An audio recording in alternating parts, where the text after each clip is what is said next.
안녕하십니까? 기도로 함께 강의 시작하겠습니다. 성부와 성자와 성령의 이름으로 아멘.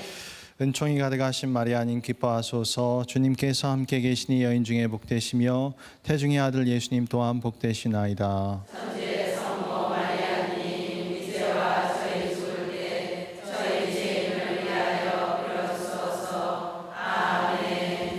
성부와 성자와 성령의 이름으로 아멘. 지난 시간 우리는 성녀 데레사가 어떤 분인지 그분의 생애에 대해서 함께 살펴보았습니다.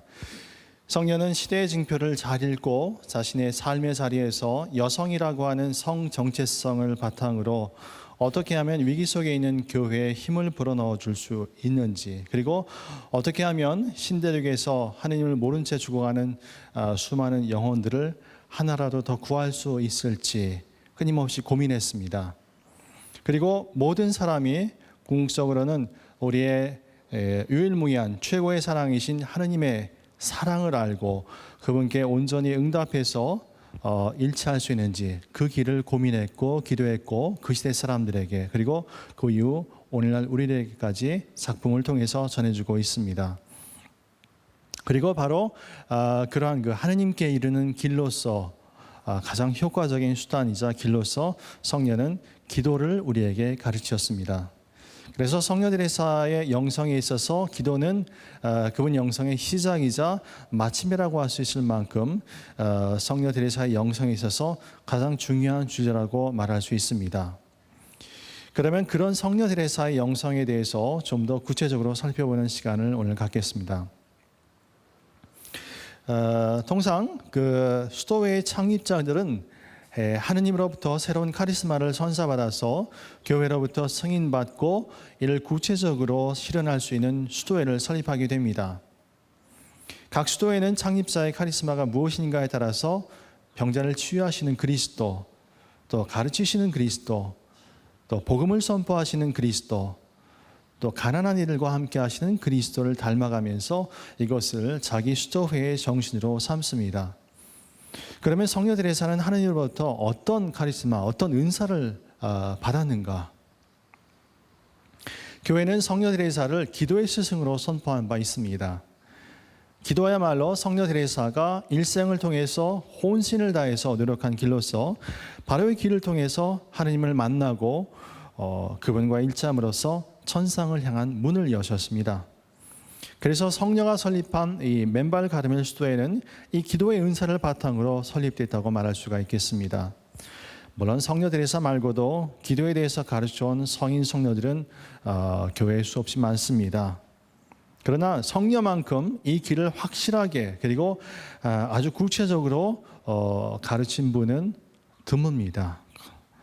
성녀는 인간이 노력해서 도달할 수 있는 기도의 단계뿐만이 아니라 인간의 준비와 노력을 넘어서 오직 하느님의 은총을 통해서만 들어갈 수 있는 신비적인 관상기도의 모든 단계를 속속들이 우리들에게 전해주셨습니다. 성녀의 주요 작품, 특히 자서전과 영혼의 성을 보면 인간이 노력해서 할 수 있는 기도와 하느님의 은총을 통해서 들어올릴 수 있는 기도를 속속들이 파헤치면서 마치 골목골목을 다니고 들여다보는 듯한 인상을 우리에게 줍니다. 그것은 그 골목을 가본 사람만이 알 수 있고 설명할 수 있는 체험적 지식을 전제로 하죠. 교회는 성녀 데레사가 하느님으로부터 받은 이러한 기도의 은사를 승인했습니다. 그것은 무엇보다도 맨발 가르멜 수도회의 창립이라고 하는 구체적인 역사적 사건을 통해서 이루어졌다고 말할 수 있습니다. 그러면 이렇게 교회로부터 받은, 하느님으로부터 받은 은사, 성녀 데레사의 은사인 기도, 이 기도 카리스마가 갖는 특징들은 무엇이 있을까? 좀 더 자세히 살펴볼게요. 우선 첫 번째로 성녀의 은사는 관상적 또는 신비적인 특징을 갖고 있습니다. 물론 이러한 관상적인 측면이 기존의 가르멜을 비롯해서 다른 여러 수도에 없는 것은 아니지만 성녀가 체험했고 또 교회 전체와 나누고자 했던 것은 단순한 관상을 넘어서서 하느님과 영적 결혼에 이르기까지 우리를 기도의 길로 인도해주는 질적으로 보다 수준 높은 차원의 것을 의미합니다. 우리는 성녀 데레사의 체험과 가르침을 통해서 교회가 가르치는 영성서 간의 최고봉에까지 오를 수가 있는 것이죠. 그것은 곧 하느님을 지복직관하는 것이자 하느님과 더불어서 사랑으로 완전히 합일함으로써 초대교회로부터 교부들이 말하는 하느님화되는 것, 즉 신화될 수 있는 것입니다. 이런 의미에서 우리는 성녀 데레사가 받은 은사의 첫 번째 특징으로 관상적 또는 신비적이라고 말할 수가 있는 것이죠. 또 두 번째로 이 성녀 데레사가 받은 은사의 특징은 사도적이라고 말할 수 있습니다. 무엇보다도 성녀는 엄격한 봉쇄 가르멜 순위원회 창립 이유를 영혼들의 구원에서 찾았습니다. 1567년 신대륙에서 선교 활동을 하고 돌아온 그 프란치스코 수도의 말도나로 신부님, 그 신부님께서 그 하느님을 모른 채 죽어가는 수많은 영혼들이 있다라는 그 얘기를 듣자 성녀는 수천 개의 목숨을 버려서라도 그 영혼들을 구하고 싶다라고 하는 눈물을 흘리면서 하느님께 탄원을 하게 되죠. 그리고 그 해부터 사실상 큰 일들이 일어나기 시작하는데요. 1562년에 성녀가 첫 번째 개혁 가르멜을 창립하고 나서 한 5년 동안의 휴지기를 갖습니다. 그러나 67년부터 시작해서 상당히 폭발적인 창립 활동이 이루어지는데요. 그때부터 성녀가 그 이후 돌아가실 때까지 1582년까지 16개의 수녀원을 더 창립하게 됩니다. 그리고 그뿐만이 아니라 1567년 여름에 두 번째 갈멜 수녀원을 창립하면서 십자가의 성령을 만나게 되죠. 그래서 그분의 협력에 힘입어서 성녀는 남자 맨발 가르멜 수도회를 창립하게 됩니다. 이러한 그 창립 이면에는 무엇보다도 영혼들을 구원하고자 하는 열정이 깊이 비어 있는 것이죠. 그래서 성녀는 몸은 봉쇄했지만 이 마음만은 지향만은 지구 반대편까지도 끌어안는 선교적인 열정을 깊이 간직하고 계셨습니다. 그래서 이런 성녀의 영적 유산을 이어받은 성녀의 지혜자 신부님, 수녀님들은 유럽 각지의 가르멜 수도의 정신을 퍼뜨리면서 이를 통해서 영혼 구원을 위한 초석을 놓게 됩니다. 이러한 성녀의 영성을 이어받은 영적인 딸 중에 우리는 대표적으로 소아 데레사를 꼽을 수가 있죠. 그렇죠? 소아 데레사 역시 봉쇄 가르멜 수녀였습니다. 그러나 사제 성화를 위해서, 영혼들의 구원을 위해서, 나아가서 선교 지역의 그 복음화를 위해서 이 모든 자신의 그 봉쇄 가르멜의 기도와 희생, 이 모든 것을 바치셨죠. 예. 그래서 소아 데레사는 선교 지역의 주보 성인이다. 그렇죠? 그래서 성녀 데레사 은사는 그 어느 활동 수도의 영성보다 지극히 사도적이고 선교적이라고 말할 수 있습니다. 이 부분은 흔히 가르멜 수도회에 대해서 피상적으로 알고 있는 이 대다수의 사람들이 착각하는 부분이기도 합니다. 그래서 예를 들면 남자 가르멜 수도회 같은 경우에 많은 사람들이 봉쇄 수도원의 형태의 삶을 사는 것이 아닌가, 가르멜 수도원들이 봉쇄니까. 그래서 제가 신학교 다닐 때도 보면은 가르멜 수사가 왜 밖을 다니냐고 저한테 우스갯소리를 하곤 합니다. 유럽 한국 들어와서 제가 신학교 대전신학교에서 강의를 하면은 일부 교수 신부님들이나 신학생들도 이제 식사 자리에서 가끔 물어봐요. 봉쇄 가르멜 아니냐고. 근데 어떻게 나와서 강의를 하십니까? 그래서 제가 이런 장황한 설명을 하긴 좀 그렇지 않습니까? 짧은 시간에. 그래서 어쨌거나 성녀 데레사는 정신은 선교적인 사도적인 정신을 가지고 계셨다. 그러나 그 시대에 한계 상황 때문에 그걸 못 하셨고 그걸 남자 수도를 통해서 이루고자 하셨다라고 하는 걸 설명을 드려요. 또 세 번째로 성녀가 지향했던 이 카리스마 은사는요, 학문적이었습니다. 성녀는 영성생활에서 체험하는 신묘한 것들이 무엇인지 자세히 가르쳐주고 그 여정 속에서 잘못된 길에 빠지지 않도록 자신을 인도해 줄 수 있는 신학자들을 원했습니다. 그래서 성녀는 일생 동안 수많은 학자 신부님들에게 묻고 가르침을 받으면서 올바로 길을 걸어가실 수 있었죠.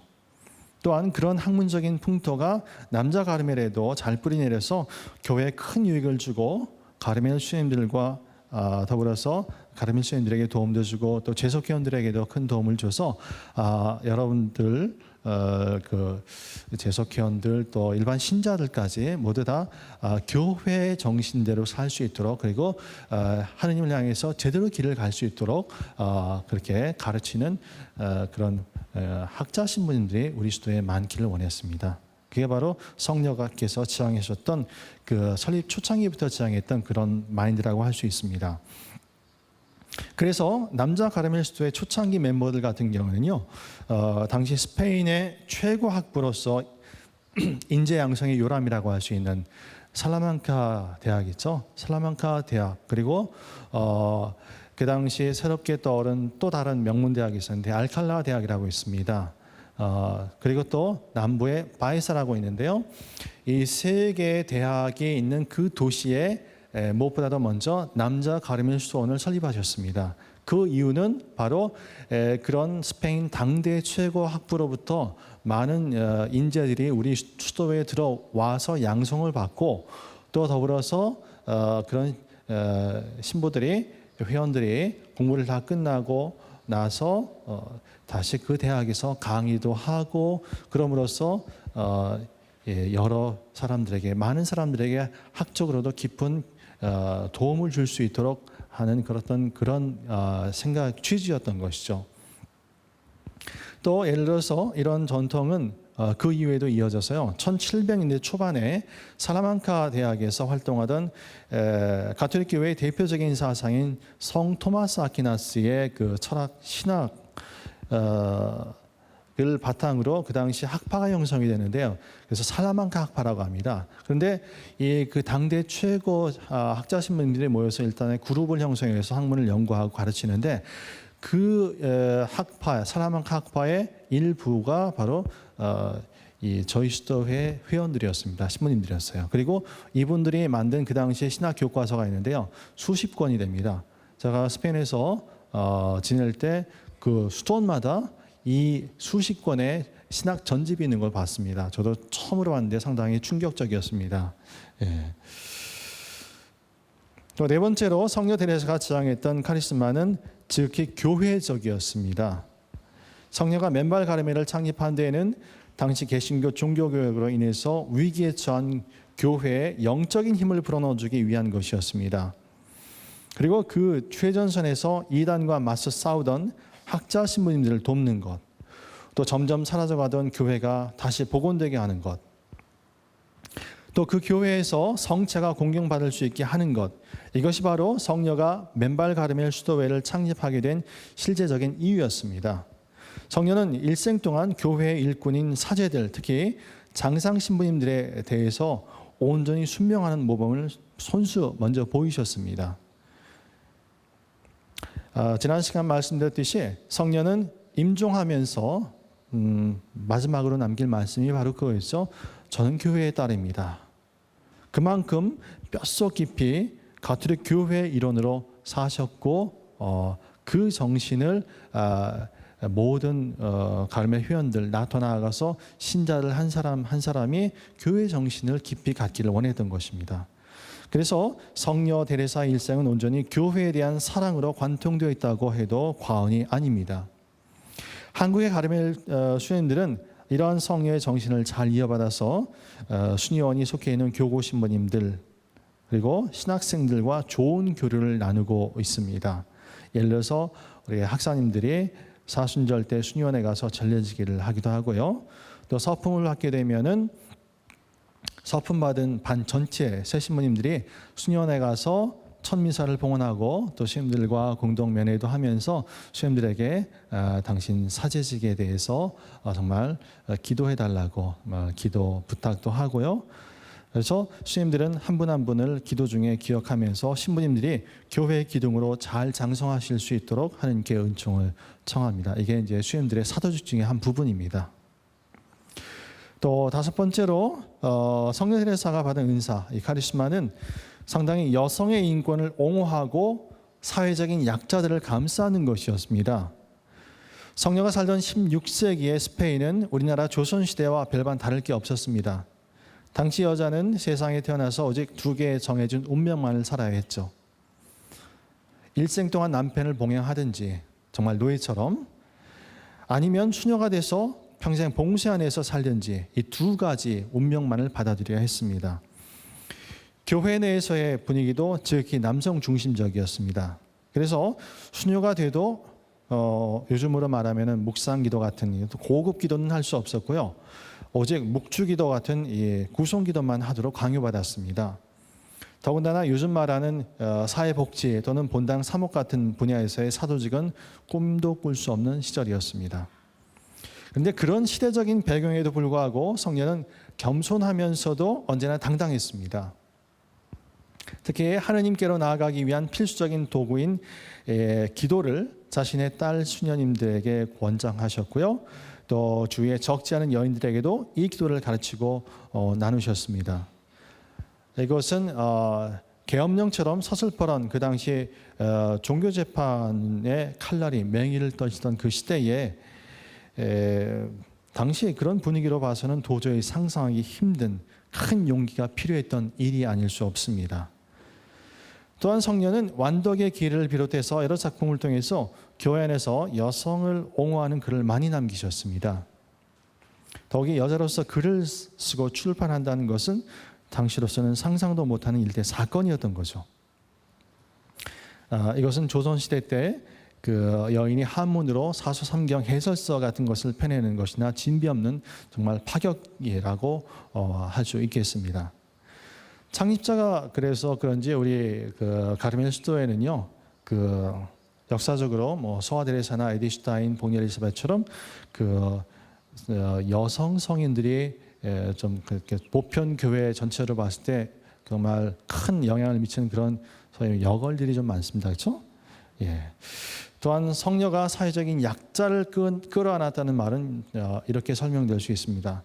무엇보다도 이 성녀는 자신이 세운 공동체에서 그 혈통이나 가문을 불문하고 모두 평등하게 지내는 문화를 정착시키고자 했습니다. 당시 수도생활 문화는 지금과는 매우 상당히 달랐습니다. 예를 들어서 어느 귀족 출신 집안이다 또는 집이 부자다 하면 대우가 달랐답니다. 또 수도원일 경우에는 그런 출신 배경이 고위성직자로 발탁돼서 소위 말하면 교회 내에서 출세할 수 있는 그런 도약대가 되기도 했습니다. 반면에 그 당시 스페인에서 천대받던 아랍 사람이나 유대인의 피가 아버지나 할아버지를 비롯해서 자기 가문, 족보에 조금이라도 있다라고 하면요, 수도원, 수녀원에는 입회할 수가 없었습니다. 또 사회에 진출할 수 있는 길도 완전히 막혔죠. 그러니까 우리나라 50년대, 한 70년대까지 그랬죠. 연좌제라고 하는 거 있지 않습니까? 북한 쪽과 관련된 그 누군가가 우리 친척 중에 있으면은 사회에서 진출도 못했어요, 그렇죠? 똑같았던 거예요, 쉽게 얘기하면은. 근데 비록 성녀의 집안이 아버지에 대해서 돈을 주고 귀족 자기를 사서 그 스페인 사회 주류의 주변부에 들어갔다고는 하지만 이 개종 유대인이라고 하는 출신 성분은 언제나 성녀의 집안에 드리워져 있던 검은 그림자 또는 컴플렉스라고 할 수가 있는 겁니다. 그래서 성녀의 형제들 중 대다수가 새로운 가능성을 찾아서 신자유력으로 떠났습니다. 그 12남매였지 않습니까? 그 중에 거의 대부분이, 성녀를 제외한 거의 대부분이 남미, 지금의 이제 에콰도르, 쿠바 이쪽을 갔는데요. 거기 가서 그 새로운 소위 말하면 아메리칸 드림을 꿈꾸고 가는데 그 중에 상당수는 실패했고요. 일부 로렌소 동생 같은 경우가 이제 성공을 해서 성녀에게 상당한 그 도움을 주게 되죠. 근데 그래서 성녀는 그 당시에 사회적인 그 차별 이런 것들, 그 사회 부정의 같은 것을 뭐 직접 몸소 체험을 하고 살았기 때문에 이 성녀는 그런 사회적인 약자의 품을 누구보다 잘 알았습니다.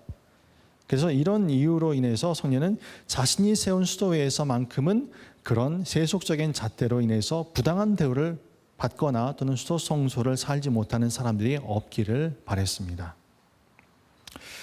자, 그러면 성녀 테레사가 가르치는 기도는 무엇일까? 상당히 많은 분들이 성녀 테레사에 대해서 이야기를 하고 또 성령의 기도 방법에 대해서 이야기를 하고 그 기도를 수련하고자 하는데 정작 성녀대사의 기도에 대해서는 정확히 알지 못한 채 그 일부 지엽적인 것만을 가지고 이야기를 해서 자기가 하고 싶어하는 그런 기도 방법의 아전인수격으로 이렇게 끌어들이는 경우가 다반사입니다. 그래서 이런 어떤 그 오류를 좀 피하려면 성녀대사의 기도가 무엇인지 좀 정확히 알 필요가 있겠습니다. 우선 첫 번째로 기도는 총체적인 삶의 회심을 전제로 합니다. 무엇보다도 성녀에게 있어서 기도는 일상적인 삶과 불가분리적인 관계를 갖고 있습니다. 성녀에게는 기도가 곧 삶이자 삶이 곧 기도였습니다. 따라서 기도를 한다는 것은 목숨을 걸고 자신을 완전히 투신하는 것이자 철저히 자신을 봉헌하는 것이고 또 우리들의 궁극적인 사랑이신 하느님을 향해서 순수한 사랑을 닦아나가는 것입니다. 또 매일 매 순간 하느님의 뜻을 이루기 위해서 철저히 살고자 하는 정말 결기설인 수련이라고 말할 수 있는 겁니다. 성녀가 말하는 이 기도는 삶 전체가 온전히 하느님께로 향하는 총체적인 회심을 요구하는 것입니다. 그래서 오늘날 상당히 많은 기도 방법이 한국 교회 내에서 통용되고 있고 또 배우고자 하는 그런 일종의 유행처럼 번지고 있는데 그런 그 기도 방법을 배우고자 하는 그런 유행에서 상당히 우려하는 부분들, 특히 이제 그 영성을 가르치는 그 신부님들 사이에서 우려하는 부분들이 뭔가 하면은 기도와 삶을 분리시키는 그런 모습이 있죠. 기도를 일종의 요가 수련처럼 어떤 선 수련처럼 그렇게 생각하는 분들이 적지 않습니다. 그런데 그리스도교적인 의미의 기도는 삶과 불가분리적인 관계에 있다는 거예요. 삶 따로 기도 따로 이게 아니라는 겁니다. 성녀가 완덕에게서 내내 얘기하고는 전반부에서 얘기하고 있는 것은 기도 얘기를 하자고 얘기를 하는데 기도 얘기는 안 하고 딴 얘기를 하고 있어요. 뭐냐면은 기도를 위해서 필요한 준비, 그 뭐냐 겸손과 순수한 사랑 그리고 자아 이탈 이야기를 하고 있습니다. 그게 잘 되는 사람만이 비로소 기도에 첫 걸음을 걸을 수 있다라고 보는 거예요. 근데 그런 거는 하지도 않고 앉아가지고 무슨 참선을 젖 먹겠다라고 해서 이상한 기도하고 앉아 있는 분들이 적지 않습니다. 이거는 완전히 그리스도교적인 의미의 기도와는 동떨어진 이야기를 하고 있는 겁니다. 그래서 기도에 대해서 정말 진지하게 배우고자 하는 분들은 무엇보다도 교회가 가르치는 그런 그 참된 신앙의 삶을 먼저 사시고 애덕의 삶을 사시는 이게 가장 중요한 바탕이라고 말할 수가 있겠습니다. 또 성녀는 기도를 하느님과 나누는 사랑 가득한 대화로 가르쳤습니다. 그래서 이 사랑은 인간 존재의 핵심을 관통하는 가장 깊은 정수라고 말할 수 있는데요. 그래서 참으로 기도하는 사람이 되기 위해서는 자기 존재에 있어서 가장 소중한 사랑의 자리를 하느님께 내어드려야 하겠습니다. 그리고 삶의 어느 한순간, 한 번만이 아니라 일생을 통해서 매일 매 순간 이 사랑을 지켜내고 키워나가기 위해서 목숨을 다해서 노력해야 합니다. 그것이 기도로 그리고 완덕으로 불린 사람들이 해야 하는 기본적인 수련이라고 말할 수 있는 것입니다. 그래서 성녀는 완덕의 길에서 기도에 대해서 가르치면서 기도에 입문한 사람이 가져야 할 자세를 다음과 같이 이야기하고 있습니다. 완덕의 길 23장 1절인데요. 한번 들어보겠습니다. 하느님이 우리에게 주신 은혜는 너무나 많고 아직도 주시는 것이 많은데 우리가 하찮은 것을 당신께 드리기로 결심할 때 통째로 다 드리라는 것이 아니라 무엇을 구워주는 사람처럼 다시 받을 작정을 해서는 안 됩니다. 완전히 자신의 삶을 통째로 다 하느님께 내어드리는 그런 모습, 그때 그런 자세를 갖고 삶에 임하고 기도를 하는 사람이 비로소 기도의 초보에 들어갔다고 할 수 있는 것이죠. 자, 두 번째로 성령가 말하는 기도는 친밀한 우정의 나눔이라고 말할 수 있습니다. 두 번째, 이 성령가 말하는 이 기도의 그 어떤 메시지라고 하는 것, 이것은 정확히 얘기하면 바로 이것입니다. 두 인격체 사이의 친밀한 우정의 나눔인 겁니다. 성령에게 있어서 이 기도는 삶과 직접 연관돼서 드러나고 있고 무엇보다도 성성을 향한 여정 그 자체이기도 합니다. 그래서 인간 존재의 궁극적 목적인 하느님과의 일치를 이루어주는 필수적인 도구입니다. 성령은 완덕에 이르는 길과 그리고 기도의 여정을 동일치해서 봤습니다. 다시 말해서 성성에 이르는 길이 다름 아닌 기도의 정상에 이르는 길이라고 가르쳤던 거예요. 그래서 회심에서부터 성성의 절정에 이르기까지 인간이 거쳐야 할 완덕의 단계들은 기도 안에서 그리고 기도를 통해서 실현된다고 성령은 보았습니다. 그래서 얼마나 기도에 충실하고 투신했는가, 기도를 통해서 얼마나 주님을 만나고 그분의 말씀에 귀 기울였으며 또 그분 말씀에 응답했는가가 그 사람의 영적 진보의 정도를 가늠하는 시금석인 것입니다. 성녀의 그 기도 가르침을 잘 볼 수 있는 부분이 있죠. 성녀가 쓰신 자서전 8장 5항에서 성녀는 기도가 무엇인지 분명히 우리에게 전해주고 있습니다. 저는 기도란 자기가 하느님에게 사랑을 받고 있다는 것을 알고 그 하느님과 단둘이서 자주 이야기하면서 사귀는 친밀한 우정의 나눔이라고 생각합니다. 성녀 데레사가 가르치고 있는 기도는 무엇보다도 하느님과 인간 사이의 인격적인 관계로 이해할 수 있습니다. 그래서 우리 성녀는 그 관계를 우정에 비유했습니다. 오랜 그 불교 전통을 갖고 있는 우리나라에서는 선수행 방법을 기도에 접목하고자 하는 시도가 다양하게 이루어지고 있습니다. 그렇죠? 그러나 이러한 그 방법을 접목하는 데 있어 우리가 늘 염두에 둬야 되는 것, 그게 있는데 좀 전에 말씀드렸죠. 불교와 그리스도교는 어머니 세계를 바라보는 관점과 진리에 대한 인식 자체가 다릅니다. 또 교리 체계도 다르죠. 교리 체계가 다르기 때문에 수행 방법도 다릅니다.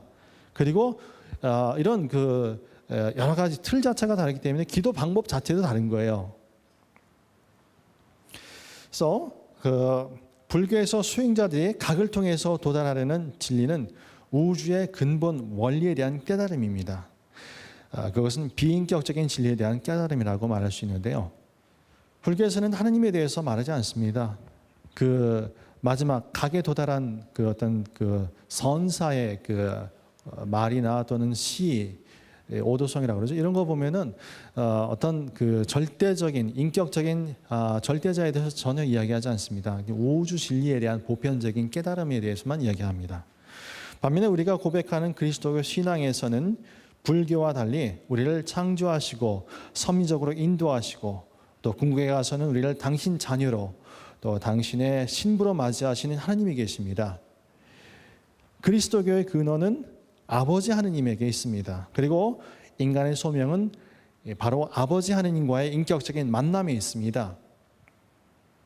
그분과의 인격적인 만남이기 때문에 궁극적으로 우리가 도달하게 되는 이 만남은 불교나 또는 그리스의 스토아 철학이 말하는 평정심에 이르는 게 절대 아닙니다. 그것은 우리에게 벅찬 감동을 주죠. 그렇죠? 불교의 궁극적인 목표가 우주의 진리에 대한 깨달음이라고 한다면 그리스도교의 궁극적인 목표는 하느님을 아빠 그리고 아버지로 만나고 예수님을 구세주로 나의 유일한 최고의 사랑으로 만나고 그분과 사랑으로 하나 되는 데 있습니다. 그래서 전통적으로 이러한 그 하느님과 인간 사이의 관계를 비하면서 인간을 하느님의 신부 그리고 하느님을 우리의 정배, 신랑으로 표현을 하고 있는 것이죠. 그만큼 그리스도교에서 중시되고 있는 것은 하느님과 인간 사이의 인격적인 관계성입니다. 그렇죠? 여기에 이제 포인트가 있고 기도에서 우리가 기도에서 해야 되는 부분이 바로 그 어떤 명상을 통해서 평정심에 이르고 무념무상에 이르는 게 아닙니다. 그래서 기도하면서 무슨 어떤 주문을 외우고 뭐 만트라를 해서 어떤 평정심에 이르는 거, 이거는 일반 그 뉴에이지에서도 늘 하는 겁니다. 근데 그거는 우리 그리스도의 기도가 아닌 거예요. 그게 아니라 예수님과 더불어서 인격적인 만남을 갖고 우리의 삶을 나누고 그분과 더불어서 사랑을 깊이 있게 해 나가는 것. 이게 바로 그리스도교 우리 교회가 가르치는 기도의 핵심입니다. 이게 빠지면은 기도라고 할 수가 없는 거예요. 그런데 상당수는 선하고 접목을 해서 선수행을 한다 하면서 하는데 한 시간 내내 앉아서 평정심, 무념무상 이것만 하다가 준비 운동만 하다가 끝나는 거예요. 준비 운동하고선 본 게임에 안 들어가면 기도라고 할 수가 없는 거죠. 그렇죠? 예. 근데 특히 한국교회 신자들 상당수가 기도에 대해서 착각을 하고 계신데요. 그게 절대 아니라는 거 이번 시간에 제가 좀 더 분명히 드립니다. 그래서 성례에서나 십자가 성령을 비롯해서 우리 교회의 그 성인 성녀들이 하느님을 체험한 걸 보면요, 이거는 완전히 두 남녀의 아주 깊은 사랑의 체험 이야기입니다. 그처럼 하느님과 인간이 그렇게 깊은 사랑의 관계를 이루어 간다라고 하는 것입니다. 자, 그래서 기도라고 하는 것은 우리 존재의 유일무이한 사랑이신 예수님과 내가 나누는 우정의 대화이자 사랑의 대화입니다. 성령은 영혼의 성에서 우리의 영혼을 성으로 상징하고 그 성의 중심에 계신 하느님을 만나기 위해서 7개 내면의 방을 거쳐야 한다고 가르칩니다. 그래서 성에 바로 들어오면 그게 1궁방이고요. 거기서부터 시작해서 좀 더 한 단계씩 깊은 방으로 들어오면 그게 2궁방, 3궁방, 마지막에는 하느님이 계신 성의 중심인 7궁방에 이르게 되죠. 그래서 7궁방은 하느님과 인간의 완전한 그 합일 지점으로 봅니다. 그렇죠? 그런데 이 성례대사가 말하는 이 성이라고 하는 것, 영혼을 표현하는 상징입니다. 그리고 궁방이라고 하는 것, 성 안에 있는 일종의 그 성의 지역을 나눠서 성 안에 외곽부터 시작해서 그 내면의 그 여러 가지 지역들을 궁방의 단계를 표현한 건데요. 기도를 이게 성례대사의 책을 읽고선 이 상징들이 많기 때문에 상징이 의미하는 본질적인 것을 알지 못하면은 진짜 그런 어떤 공간적인 개념으로 이해를 하고 그렇게 해야 되는가라고 하는데 막상 앉아서 그럼 내 내면의 방이 어디 있지라고 하면서 어디로 어떻게 들어가는지 황당해하는 분들이 적지 않아요. 그래서 근데 그런 성령가 말하는 이 궁방의 단계라고 하는 것은요, 그 어떤 공간적인 개념이 아니라 조금 전에 말씀드렸듯이 하느님과 나와의 인격적인 관계성으로 풀어봐야 된다라고 하는 겁니다. 이 하느님과 나와의 인격적인 관계가 밀도가 깊어질 때 궁방도 올라간다는 거죠. 7궁방이라면은 이제 갓 세례받은 사람들, 그러나 신앙생활에 대해서 상당히 게으른 사람들 얘기를 하는 거고요. 좀 더 열심한 사람은 2궁방, 좀 더 열심한 사람은 3궁방. 그래서 인간이 노력을 해서 나아갈 수 있는 것이 3궁방이나 또는 막시멈으로 4궁방 정도로 봅니다. 4궁방부터가 이제 신비적인 단계라고 해서 하느님의 은총을 통해서만 나아갈 수 있는 단계입니다. 그러니까 인간이 완전히 자기 자신에 죽는 단계예요. 그래서 이건 은총을 통해서 나가는데 어쨌거나 이 인간은 하느님의 은총을 받아들이고 그분께서 우리의 삶을 이끄시도록 주도할 수 있도록 나를 내어드리고 그분 섭리에 맡겨드리는 그런 신뢰의 자세가 필요한 것이겠죠. 예. 또 세 번째로 성녀가 말하는 성녀는 기도는 많이 사랑하는 것이라고 표현합니다. 성녀가 구체적으로 어떻게 기도에 대해서 전하고 있는지 좀 살펴보겠습니다. 완더기겔 26장 3항에서 성녀는 이렇게 말하고 있어요. 내가 여기서 여러분에게 말하고 싶은 것은 하느님만 골똘하게 생각하라는 것이 아닙니다. 지성을 가지고 숱한 추리를 하라는 것도 아니고 거창하고 아리송한 명상을 하라는 것도 아닙니다. 오직 하느님을 보고만 있으라는 것뿐입니다. 여기서 성녀는 다음과 같은 것은 기도가 아니라고 분명히 지적하고 있습니다. 뭐냐? 첫 번째로 하느님에 대해서 생각만 하는 것, 기도 아닙니다. 또 하느님에 대한 또는 하느님과 관련된 여러 주제에 대해서 많은 개념을 끌어내고 이것을 성찰하는 것, 이것도 좋은 거지만 아직 기도는 아니라는 거예요. 또 거창한 명상이나 수고를 하는 것, 공부 많이 한 사람들 명상한다라고 앉아가지고 성서 또는 뭐 여러 가지 영성서적 한참 읽고 나서 명상하는 거, 뭐 좋긴 한데 이것도 기도는 아니라는 겁니다. 쉽게 얘기하면 준비 운동을 한다는 것이 기도의 깊이, 그러니까 기도를 시작은 아직 안 했다는 거예요. 그렇죠? 그래서 사랑하는 이에 대한 정보를 취합한다고 해서 그를 사랑한다라고 말할 수 있는 건 아니지 않습니까? 그렇죠? 사랑은 역동적으로 어우러져 들어가는 두 존재, 두 사람 사이의 관계 엮임입니다. 그래서 성녀는 하느님을 지성으로 많이 생각하는 것보다 가슴으로 많이 사랑하도록 권했습니다. 또 네 번째로 성녀는 기도는 뭐냐? 주님을 많이 바라보는 것이다 라고 표현하고 있습니다. 성녀 테레사가 기도를 말할 때 반복해서 등장하는 권고가 있습니다. 그것은 다름 아닌 주님을 바라보는 것이다. 스페인어로는 미라르라고 하는 동사가 있는데요. 성녀의 자서전 또는 완덕의 길 원본을 보면 이 미라르라고 하는 동사가 수없이 반복되고 있습니다. 특히 기도에 대해서 이야기할 때, 그렇죠? 성녀는 자서전 13장 22항에서 이렇게 이야기하고 있어요. 추리작용을 접어두고 구세주 곁에 머뭅시다. 만일 할 수 있다면 주님께서 우리를 보고 계시다는 것, 그리고 우리는 그의 벗이 되어 있음을 바라보도록 합시다. 임께 아뢰시다. 우리의 애절한 소망을 여쭈고 스스로 낮추며 임과 함께 즐깁시다. 또한 우리는 임 앞에 머물기에 천만부당한 자임을 잊지 마합시다. 영원히 이런 행동을 하게 될 때 비록 그것이 묵상의 시초일지라도 거기서 퍽 큰 유익을 얻을 수 있을 것입니다. 그래서 여기서 중심이 되는 문구는 바로 주님께서 우리를 보고 계시다는 것, 그리고 우리는 그분의 벗이 되어 있음을 바라보도록 합시다 라고 하는 말입니다. 다시 말해서 하느님께서 지금 사랑 가득한 눈길로 나를 바라보고 계시는데 그걸 알아차리고 그런 눈길을 던지고 계신 그분을 바라보라고 하는 것입니다. 그래서 나를 사랑하는 예수님과 더불어서 그 사랑의 눈길을 맞추는 것, 그게 바로 기도의 본질이라고 하는 거예요. 그렇죠? 그리고 그분과 눈길을 맞추면서 내 삶을 얘기하고 그분께서 나에게 무엇을 원하시는가 그분의 말씀을 듣고 더불어서 사랑의 교감을 나누는 거예요. 그게 바로 기도 안에서 일어나고 있는 본질적인 측면이라고 하는 겁니다. 그래서 이것을 위해서 앞서 말씀드렸듯이 참선 같은 거 이런 걸 도입할 수 있는 겁니다. 성녀는 이미 그런 것을 수십 년 동안 수행하셨습니다. 거듭 기도라고 하는 게 있는데요. 성녀가 인간이 노력해서 할 수 있는 기도를 크게 한 세 가지로 봤습니다. 하나는 구성기도, 우리가 자주 하는 묵주기도 있죠. 구성기도에 속합니다. 또 하나 출입묵상기도 있죠. 출입묵상기도 대표적으로 이제 예수의 그 이냐시오 선생님께서 하신 그 영신수련 대표적인 출입묵상기도에 속합니다.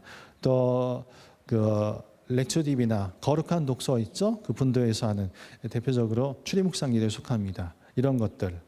그러나 지난 시간에 성녀가 서원을 하고 나서 아파서 작은 마을에 가서 지내시면서 숙부님에게서 도움을 받았던 영성 서적 하나 있다라고 했지 않습니까? 제3기도처버 프란치스코 회의 오스나이 프란치스코 시모님께서 쓰신 책인데요. 거듭 기도에 대해서 수백 페이지를 쓰셨습니다. 그 당시에 소위 말하면 고급 기도에 속했는데요. 이 거듭 기도는 우리 정신을 많이 사용하지 않습니다. 우리가 어떻게 보면 정감적인 부분을 많이 사용하는데요. 그래서 머리로 많이 생각하고 추리하는 이것을 지향을 하고 무엇보다도 직접 예수님의 현존, 삼위일체 하나님의 현존을 우리 영혼 안에서 감지하고 그분과 더불어서 정말 조용히 머무는 가운데 그분과 눈길을 맞추고 그리고 그분과 더불어서 사랑의 교감을 나누는 것, 또 필요하다면 가끔씩 사랑의 말을 건네고 그분의 말씀을 내 마음 안에서 듣고, 이게 바로 거듭 기도입니다. 성녀가 말하는 기도. 그래서 성녀가 지금 얘기하는 이런 주님과 더불어서 눈길을 맞추고 함께 교감하라는 거 있지 않습니까? 이게 바로 거듭 기도라고 하는 거예요. 예. 그래서 사랑을 하는 사람들 사이에는 말없이로 바라보고 있는 것만으로도 정말 가슴 두근거리는 행복한 순간 아니겠습니까? 그렇죠. 마치 그것처럼 내 인생의 유일무이한 최고의 사랑이자 내가 궁극적으로 늘 바래왔고 또 내 사랑이 영원히 머물 바로 인간이 되신 하느님, 예수님께서 지금 나를 사랑 가득한 눈으로 바라보고 있다는 것을 상상하면서 고개를 돌려서 그분과 더불어서 눈길을 마주치는 것, 이게 바로 기도입니다. 그래서 우리는 기도 중에 무엇보다도 눈을 들어서 예수님을 바라보아야 하겠습니다. 그분은 우리 한 사람 한 사람을 바라보면서 결코 우리들에게 눈을 떼지 않으십니다. 재롱을 떨며 놀고 있는 아이에게서 한시도 사랑스러운 눈길을 떼지 못하는 엄마처럼 사랑으로 가득 찬 마음으로 예수님은 그저 우리를 바라보는 것만으로 너무도 행복해 하십니다. 그렇죠? 그렇게 하나님께서는 우리를 바라보고 계시는 겁니다. 그런 그분과 눈길을 마주하는 것, 그게 바로 성녀 데레사가 가르치는 기도입니다. 또 마지막으로 기도는 사랑하는 이와 단둘이 머무는 시간입니다.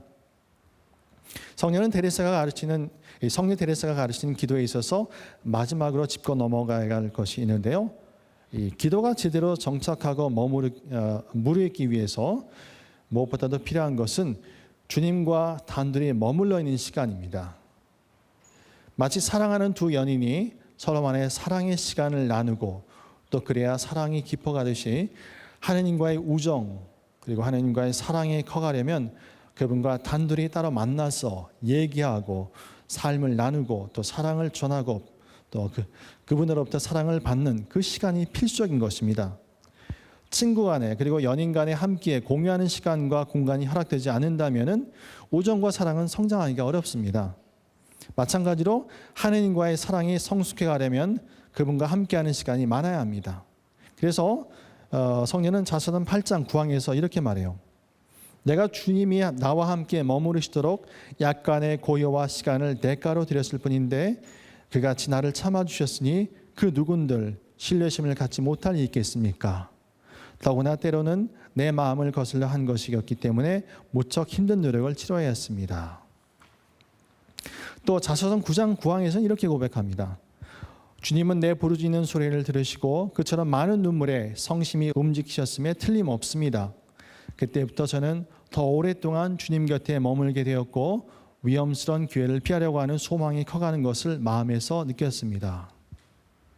그래서 그분과 함께하는 시간, 그것이 바로 기도입니다. 그래서 매일 일정 시간 그분과 더불어서 내 삶을 나눠야 하는 것입니다.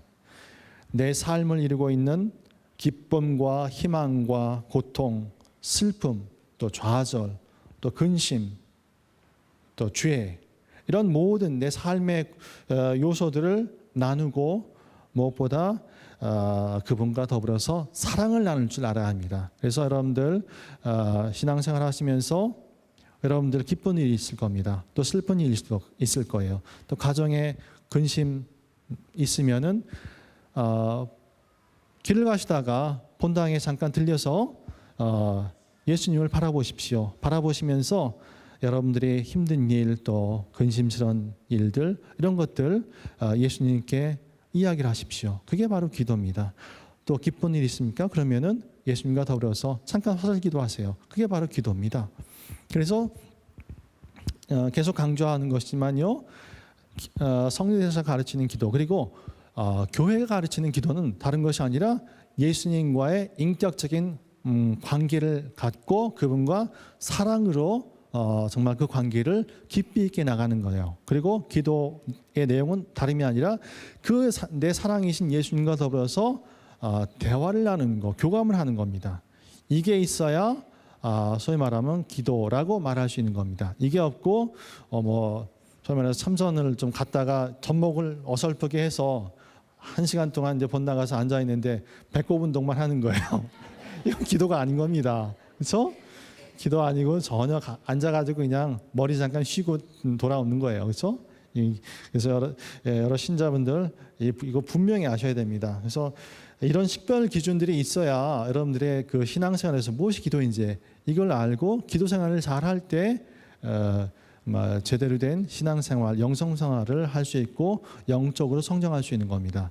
지속적으로 그분과 만나는 시간을 따로 떼어놓고 그 시간에 충실하지 않으면 그분과의 관계는 결코 발전할 수 없습니다. 마치 두 연인이 그렇게 시간을 따로 하려 해서 연애하지 않으면 그 사랑이 발전하지 못하듯이요. 그래서 여러분들 기도를 하느님과의 연애라고 좀 보시면 될 거예요. 자주 만나서 대화하고 그분과 더불어서 많은 걸 나누십시오. 그게 바로 기도입니다. 예, 이렇게 해서 성녀 데레사의 영성, 특히 영성의 핵심인 기도에 대해서 함께 살펴보았습니다. 그래서